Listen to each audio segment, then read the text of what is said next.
Hi everyone. I've got a bit of a cold, so if I make funny noises as we go, my apologies. I'm not sure if this is recording, by the way. Is it supposed to be orange? Yeah. Okay, that makes perfect sense. Would have assumed green would be the color. Okay, so I've got a bit of weird issue with my notes, so I'm going to do the double coordination thing as well. It's not because I'm weird. So yeah, my name is Martin Cronje. I'm head of engineering at Serco. So Serco is a company that does corporate travel management software. So if you travel a lot for work, it's likely that you would have used our software. If you haven't, it's sort of like basically Booking.com, but for corporate travel. So we've got some interesting problems that we solve. In terms of trying to figure out very quickly what the shortest possible way is to get from one location to another one. It's quite a gnarly problem. And with that, we as a company, we sort of like launched a new version of our product about 18 months ago. That's led to us sort of like disrupting the space a bit. And it's caused us to have some interesting challenges in terms of growing as an organization. And as part of growing as an organization, that obviously means more teams. And the more teams we have, the better we need to get at doing team stuff right. And that's really where this talk comes from, is my experiences right now at Serco in terms of working with teams, and also experiences prior at other companies, and sort of other gigs that I've had in working with teams and helping them be more effective. So this is quite an interactive session as well. You'll probably be talking quite a lot with the people next to you. Unfortunately, there won't be opportunities to shuffle around, but we'll see how it goes. So if we want to talk about bootstrapping teams, and what I mean by bootstrapping teams, that's sort of like getting a team kicked off, launching teams, if you bootstrap code type of thing. We would probably first need to have a conversation about what does an awesome team look like? How do we define an awesome team? And you're going to help me with that part of the conversation today. So you'll see slides like this pop up. It's got a little timer, which you can't really see. The timer runs for about 2 minutes. Hopefully with Hangouts it will all work.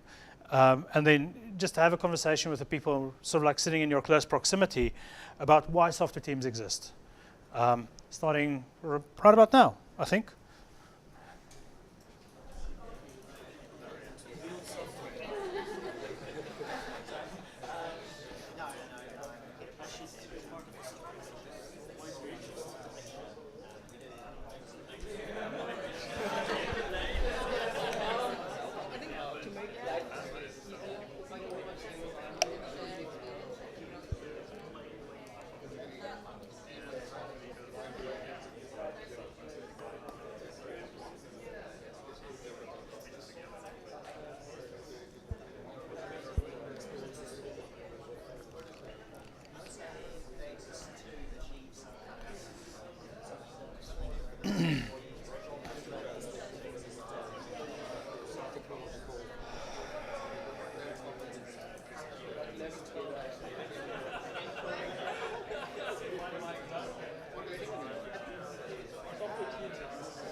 Right.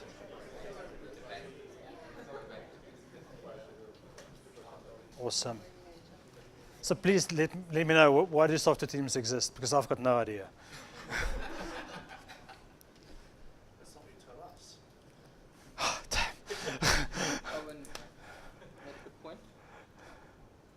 said maybe they shouldn't exist. Maybe we should have product teams and not software teams.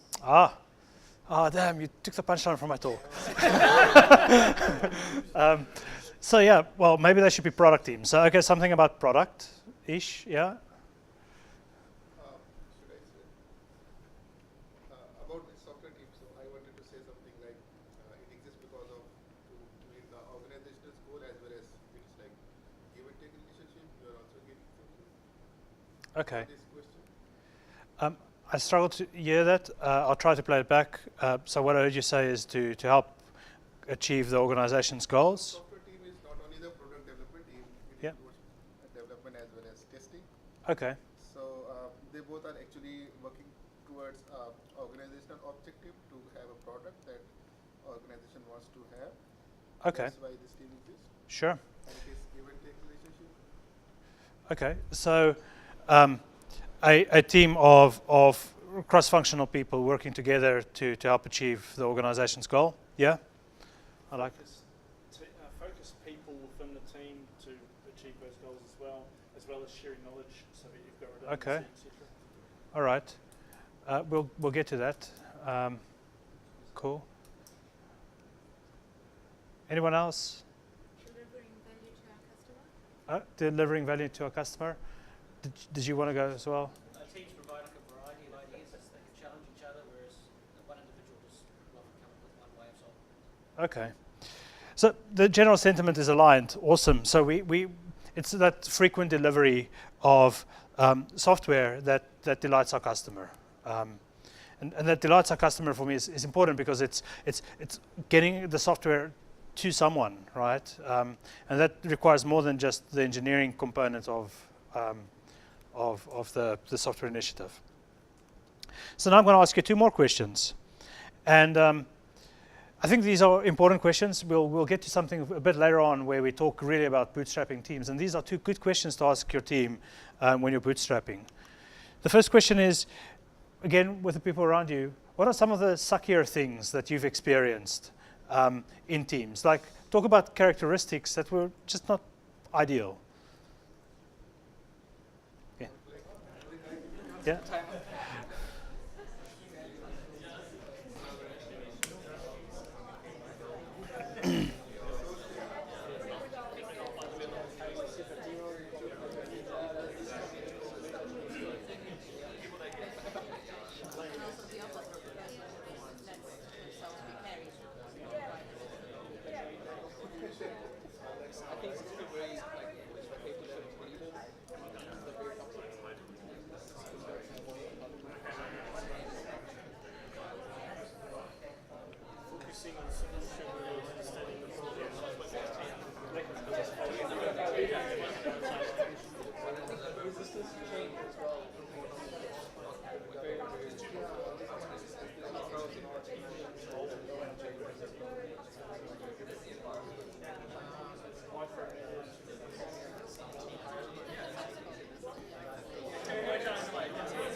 Okay.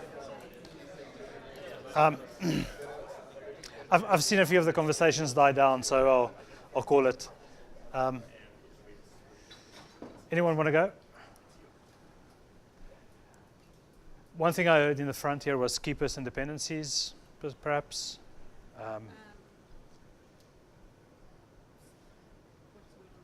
Safety within the team to be able to make mistakes and not be. Ability to make mistakes and not having a blame-full culture. Culture of blame. Language, not my first one. Deadlines. Pardon? Deadlines. Deadlines. Okay. Not collaborating well. Not collaborating well. So collaboration, ability to make mistakes, deadlines. You know that line where you're dead. Presentation Resistance to change. Resistance to change. Okay. Pardon? Lack of safety. Lack of safety. Yeah. Conflict and Conflict. lack of leadership, because the team is there, but it is directionless. Something. Not having direction, having high degrees of conflict. Those are some. I see your dominant voices suppress all the other voices. Yeah, dominant voices, absolutely. So that's the last time we talk about dark stuff. So now we'll talk about not such dark stuff. So some of the best teams that you've ever been in. So you can't just say the opposite, right? No, I'm just kidding. So some of the best teams that like if you cast your memory back to some of the best teams that you've ever been in, just like what are the things that come to mind? And share that with the people around you for a minute.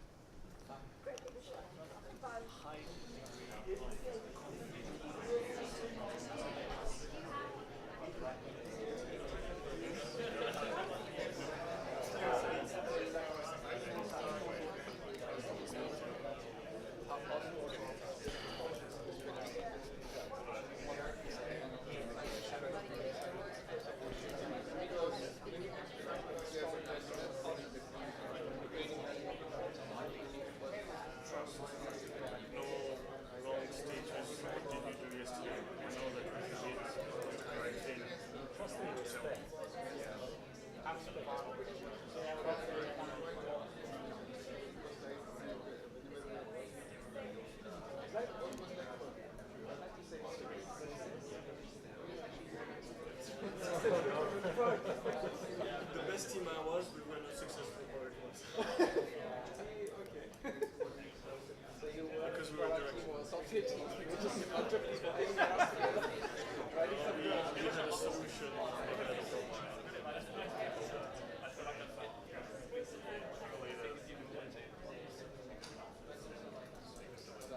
Well, actually, some of the best team I was a strong relationship with the customer. Very deep relationship. Okay.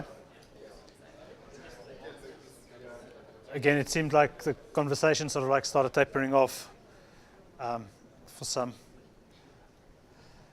Okay, so anything that you wanted to share on that side of things? Pairing and mobbing. Pairing and mobbing, so collaboration. Yeah. Trust and respect to team members. Trust and respect, absolutely. Enthusiasm, yeah, totally. Enthusiasm, trust, respect, collaboration. Having fun together, absolutely.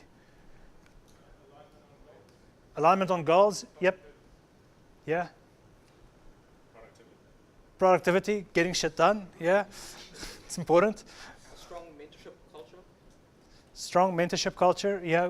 I guess part of that would be growth and development as well. Creating Learning, yeah. Okay. Does that sort of like resonate with all of you? That's really cool. Yeah, it's the same for me actually. Like I tried to do my little list of things. That one team that was so amazing that I was in, and it was amazing.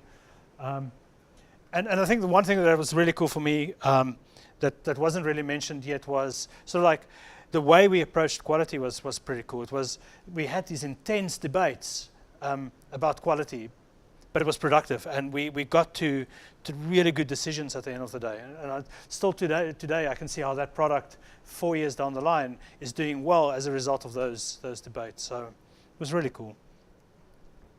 So yeah, getting stuff done, solving a real problem, having fun, trust and respect, and then obviously experimentation as well, trying out new things. So that's interesting. It's interesting that all of you have mentioned sort of like similar things than what I've mentioned. So there must be a secret to all of this, right? So what I've learned over the last few years with this is around sort of like 2009, I was deeply dissatisfied. Working in large corporates, services type of organizations, doing code for money essentially, selling hours. And it started me on a journey where I said, well, I wanted to work with teams to help them be better. I thought that was going to be the solution. So I became a coach, and I said, like I said, I won't just do the agile thing. We'll teach people about code and all of that stuff.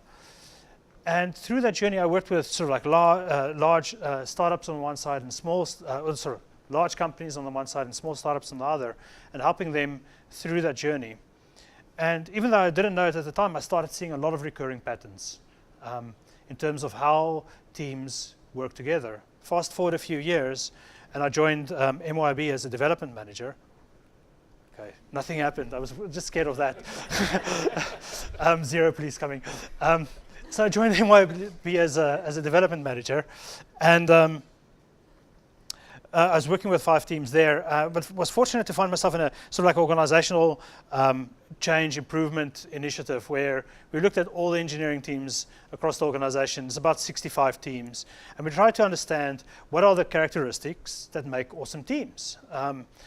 And we started seeing similar patterns emerge. And one of the big things that came up was it's not necessarily always the people with the best engineers that have the best teams. And the moment that sort of like was said, I was like, hey, that reminds me of something I've read. And not too long before that, I read a study that Google had done about effective software teams. So the Google Project Aristotle. Have any of you heard about that? A few of you? So I'm not sure how big the study size was. I always just assume it's the entirety of Google, which is about 1,500 teams. Bigger than what we're used to. Across those teams, they looked and they started seeing similar characteristics. And they sort of like came up with this sort of like grid of sort of like levels of maturity, if you would, that one we would see. And it's some really good work that they've done there. I would highly encourage any of you to, especially if you're a leader of teams, to go and read the stuff there. So the first thing was around psychological safety. Notes, but I'll just wing it and see if I fuck it up. So psychological safety is that sort of like ability to try something and not be afraid to make a mistake. To not feel that you're going to be blamed for doing something wrong. So not having fear. And that would be the first precursor to a successful team. The next one is very closely related to that, and it's dependability. So it's being able to depend on the people that you're working with. And the one person over here said, sort of like that trust and respect elements to that. Google also talks about role definitions and being clear of what everyone's role is in the team.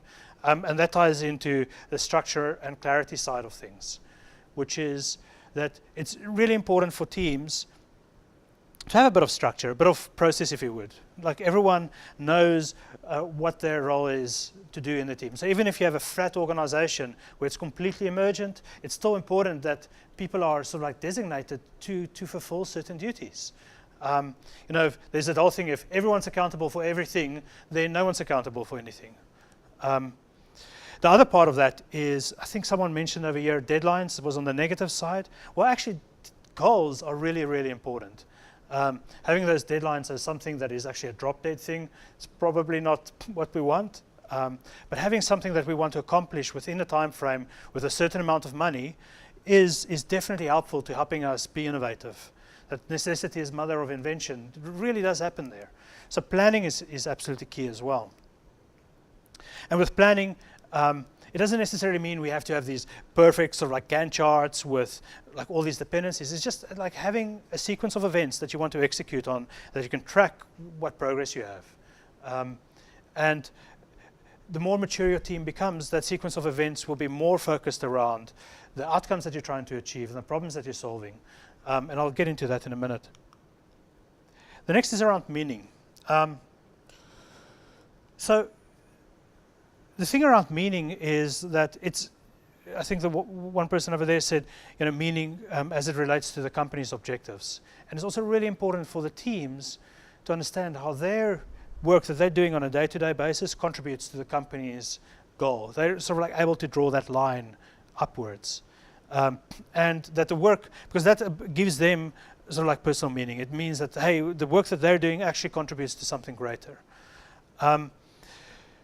And a part of that is also getting recognition for the work that they've done. And recognition isn't this whole, hey, you've done a good job, good on you. It's more like, hey, you've done a good job because it's helped us achieve this, right? It's like connecting that whole story together. And then the final bit to all of this is impact. So really having empathy with the people for whom we're solving these problems for. and being able to connect to them on a day-to-day basis, and really having that purpose. So you know you're working to changing someone's lives on a day-to-day basis. And I'm not mean we're like curing cancer necessarily. It could be, I've worked for MYB, a lot of you work for Xero. It could be making an accountant's life easier, or making a bookkeeper's life easier, and just understanding that impact that you have on those people.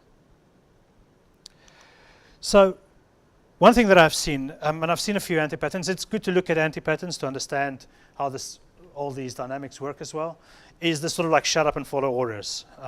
I've seen that a lot of times in my career, where the company has only got that structure and clarity bit and nothing else. So everyone's roles are clear, and there's this deadline that you have to work towards, or else. That doesn't really work. There's a lot of companies that's been successful doing that. I don't think it really works in terms of people's well-being and around creating great software products. The other anti-pattern, and I suspect this one will be a bit more controversial, is there's impact on emphasis, but there's no impact on goal. And this I've seen quite a lot, especially in organizations that try to skip a few of these steps because they want to get to agility as quickly as possible. So they go on this agile journey, but they skip a few steps on the way to getting there. So they do the psychological safety and the dependability thing really, really well. They skip planning, they skip the goal thing, and they just get into, hey, let's figure out the impact. And what ends up with those teams is they just work directionless for years and years and years without really accomplishing that. And I see a lot of people nodding, so I assume that I'm not the only one that's seen that. It's actually really painful. And I only realize how painful it is once I've removed myself from those environments. And the final one is the environment where not everyone's on the same page. So going back to this, so you have the psychological safety, you have the dependability, you may even have the structure and clarity, but the things around what it is we're trying to achieve, there's not deep alignment in what we want to achieve, or there's not deep alignment in why we want to achieve that. And you can go to the product manager and they can show you all the plans, but they haven't necessarily socialized that, which is by far the hardest part of product management. So 3 anti-patterns, and it helps you understand that. Excuse me, I just want to get some water.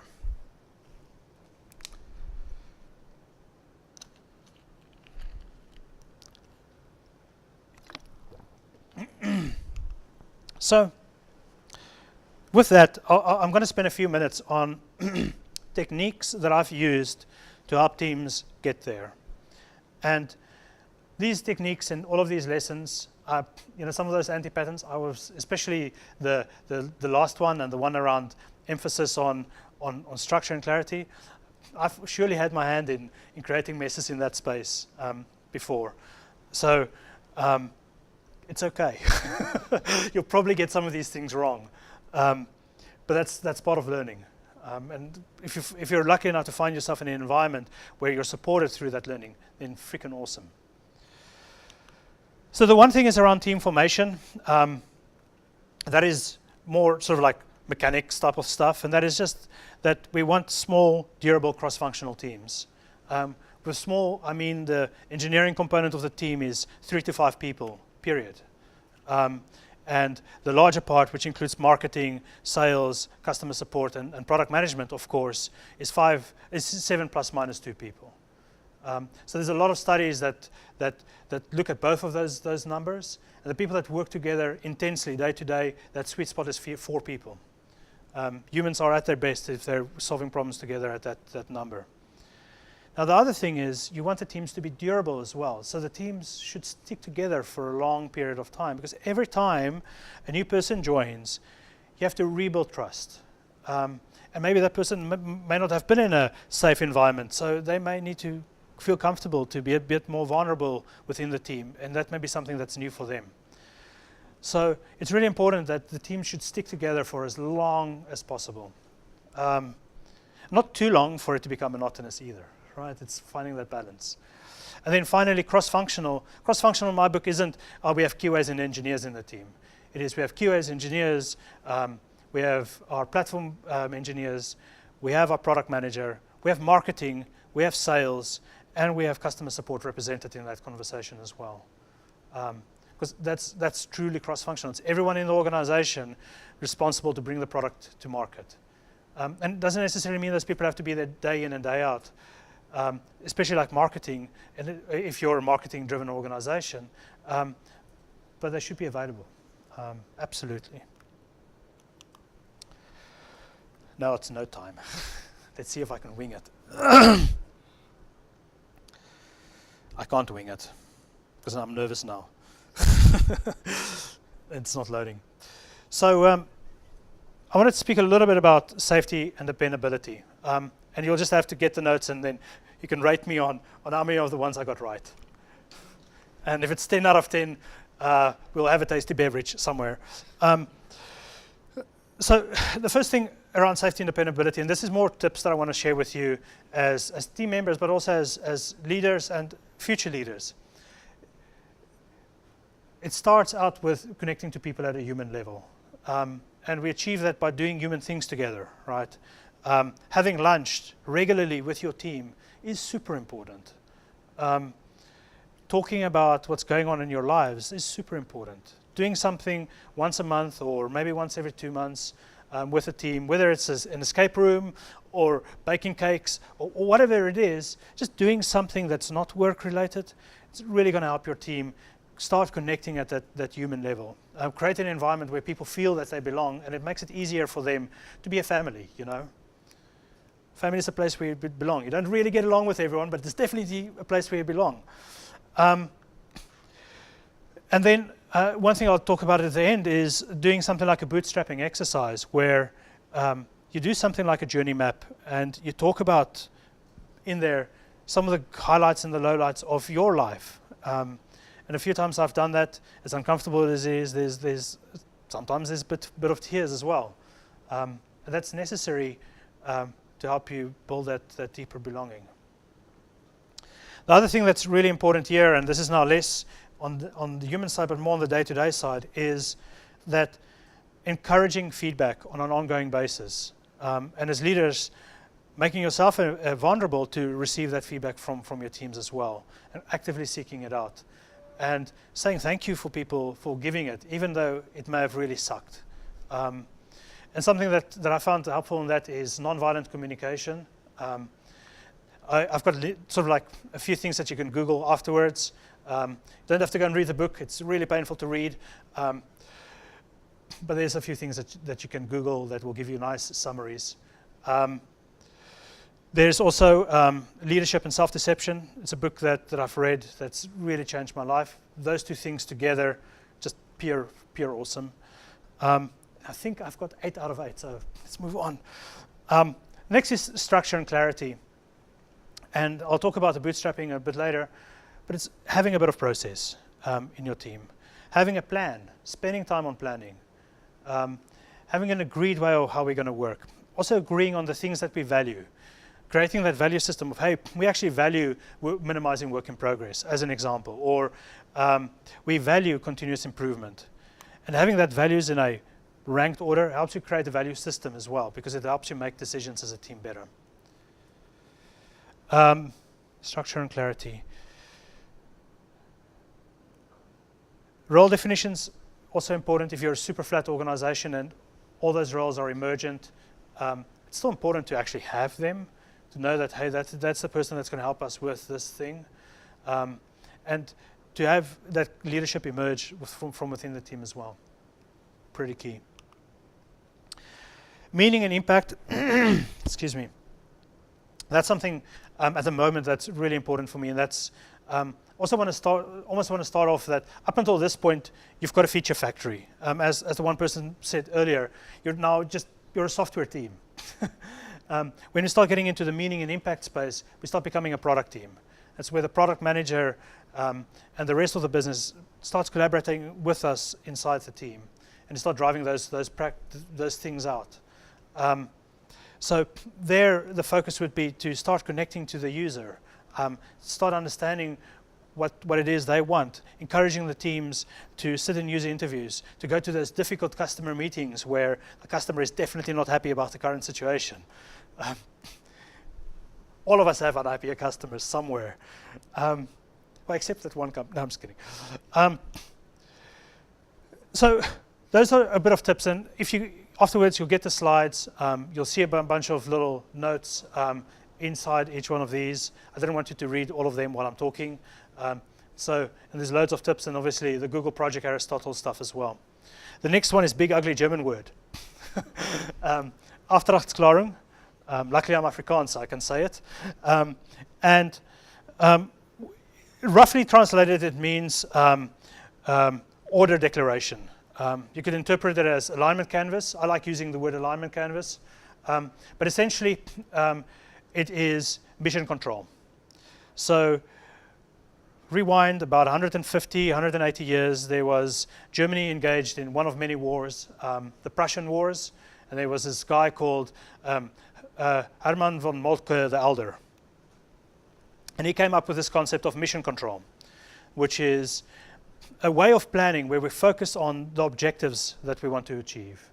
And we don't focus on how we want to achieve the objectives. So we don't actually put the plans in place and tell people you have to move like this and you have to move like this. Sort of like command and control. And around about 10 years or so ago, it made its way into the business world. I think it was via Steven Pinker. I'm not entirely sure.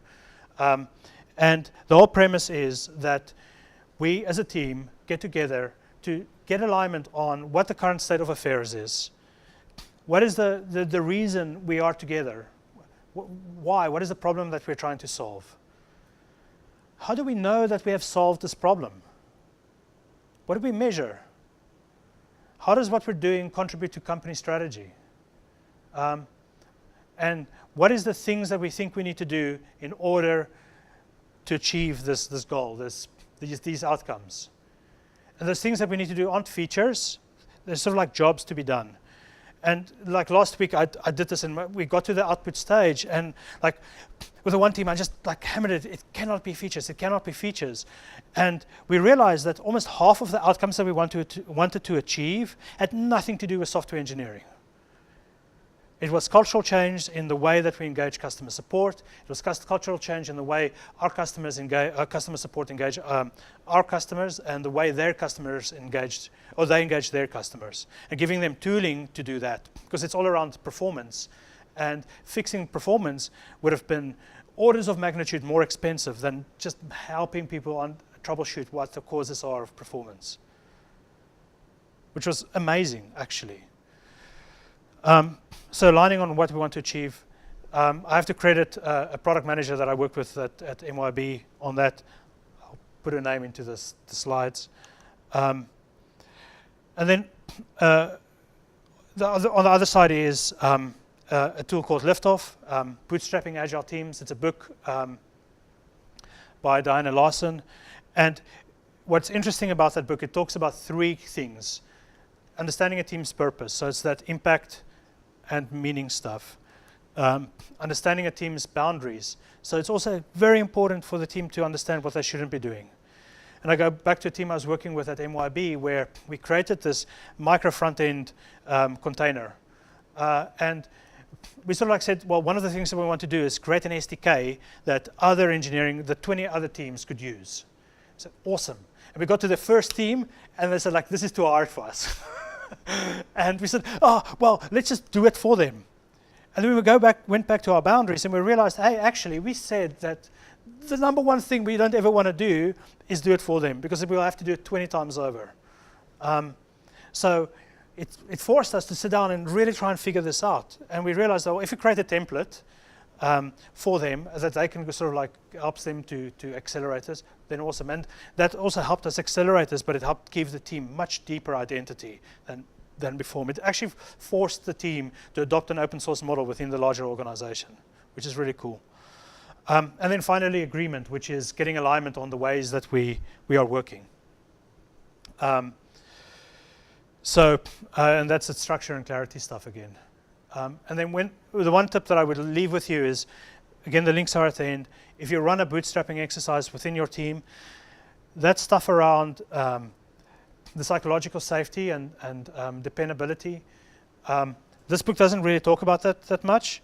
I would really encourage you to dedicate the majority of the day that you do this to building human relationships, having some food together, and getting some exercises on getting to know each other a lot better. Trust falls and that type of like. Not trust falls. This exercise takes about 8 hours. The previous exercise takes about 16 hours, so 2 days, the first time you do it. And the whole idea here is to continuously get alignment. So every time we learn something new, we go back to it and we recalibrate. Every time a new person joins the team, we go back to it and recalibrate.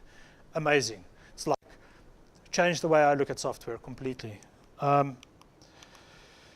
So now the hard bit. This dude has stood here and talked shit for like 45 minutes, 42 minutes.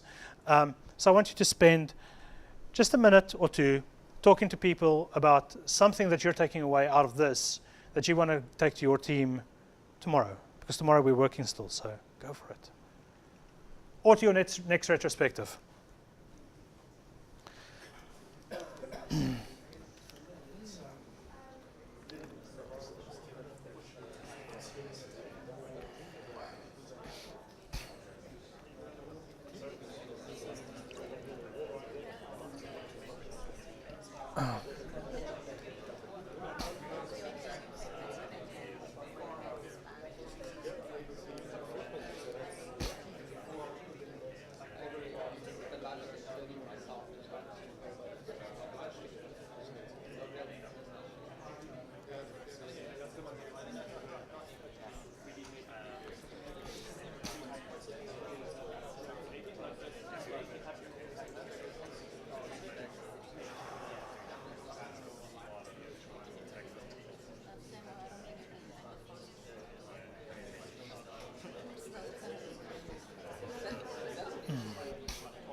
Cool.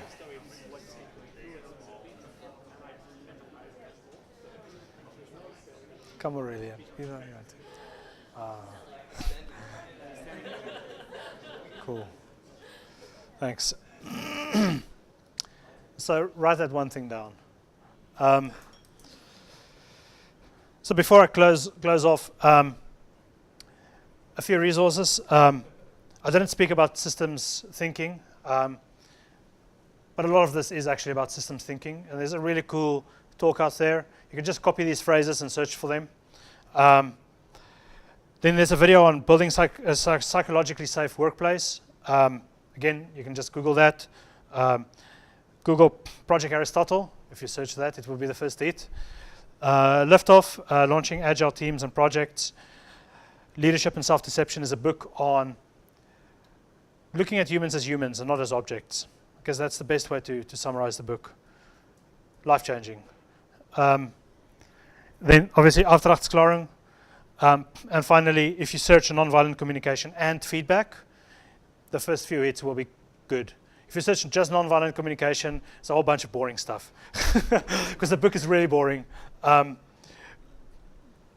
applied, the book is amazing. And again, life-changing. Another thing that I just thought of now is you still get Lifeline in New Zealand, Australia, and South Africa, which is telephone counseling. So if someone's going through a rough time, you can phone them. But doing their course really helps with this stuff. Really, really helps with this stuff, because it's about building up empathy with the person opposite from you. so that you can take that and have a phone conversation with someone. And it certainly helped me really put myself in other people's shoes a lot better. So cool photo of cycling photos, which is awesome. And just to close off, I think the sort of like a few key takeaways. Have a look at Google Project Aristotle. There's a whole bunch of tips on the website. My slides has additional tips, some more phrases for you to think about. There's the other two tools that I shared, the liftoff and the mission control alignment canvas type of thing. I like alignment canvas because it doesn't sound like war. Those tools together really helps you build awesome teams. So with that, I guess any questions? Stunned. We've got one. Yeah, begin to get your opinion around the one criteria you mentioned around teams is like small and durable. Yeah. The durable side of things, I used to be completely of that opinion, and then I got challenged in one day in my previous company, which was like, what if, like I would want to be as a business person, as a product manager, for example, and we realized we have a business priority shift. I would want to be able to take all those people from there, put them here, and it should work straight away because that will allow us to adapt. And like, yeah, okay, this is all very theoretical, but have you thought about ways where thinking about it not at a team level but at an organization level, like can you see like a superseding culture and a set of values that, yes, you would always have time to adapt when you get into a new team, but minimizing this, making it like, in theory, all your people in your organization are intercompatible. And yes, you will always have to like build a team, but like it would be much less risky and take much less time. Have you thought about it at that sort of scale? I'll start off with, I don't have all the answers, and we have a few experiments running on that. But I'll update you with our current thinking, which some of it's been informed with the sort of like pod concept that Zero applies as well. And I probably don't understand it very well. But essentially the way we approach teams is to break teams into three groups. First would be a pod, which would be 3 to 5 people. And the goal there is that in an ideal world, we want each pod to own some part of production. And I'll get to the big but in a minute. And then we have the concept of a crew, which is numerous pods in a larger team. We didn't want to use squad because Spotify. So we used something else. And until that word is overused. And then we'll use another word like band. And then each one of these crews are in a family.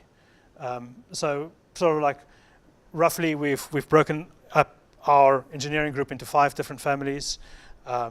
We have our new product. We have our core business logic. We have our integration into our data providers and our customers. We have our platform team, and then we have our expense team as well. So our platform team is still pretty small. Now, the whole premise is, if you really think about it, it's like a tree structure. And we initially said, well, we want to have these crews of about 7 people. And that didn't really work because as priorities shifted, we weren't able to adapt our teams effectively. And I guess that's the problem that you're talking about, is that like in a business that's actually running, being able to adapt your teams is a problem, especially if it's a high growth organization. So the rule that we said is we'll look at tree proximity for the people to help out in the area where we are constrained. So within the crew, we'll look at the pods next to them. Within the family, we'll look at the crews next to each other. And within the organization, we'll look at the different families. And then within the industry, we'll look at outsourced providers and so forth. And the whole premise is that at the end of the day, if we have to rapidly bring people on, that whole fallacy of being able to get an outsourced provider on board, well, sometimes you have to do that. They're still going to have to go through the learning. So if you move people between families, they're still going to have to go through learning, and they're still going to have to go through some form of adaptation to the new people that they're working with the theory that the people that work together daily knows each other a bit better, those different crews. It also allows us to execute really big projects with small amounts of people as well. complex projects. So far, we haven't really had any feedback that this isn't working. It also helps us manage work in progress quite well, but it's still pretty early days. Yeah. Does that answer your question? Yeah. Can I make a contribution? And I think it might be of interest. There's a book by Frederick Laloux. It's called Reinventing Organizations. And it's not software or tech specific. It's about different sectors and flattening structures and no command and control, but getting structure and empowerment from the people or from the teams. It's a very different way of thinking about organizations, a high level. And I think it fits in with your list of awesome resources. Just giving you a different perspective of how to lead and how teams can self-organize to achieve the goals. Funny how much that book came up when I was doing prep for the talk, which is interesting. Yeah, like the long-term goal would be to get to something like that, but also recognizing that we have a running business, and it would be a journey that we're going on. I've already broken quite a lot of stuff trying to do what we're doing right now, so don't want to break more. Cool. Any more questions? We're a few minutes behind, so maybe one more.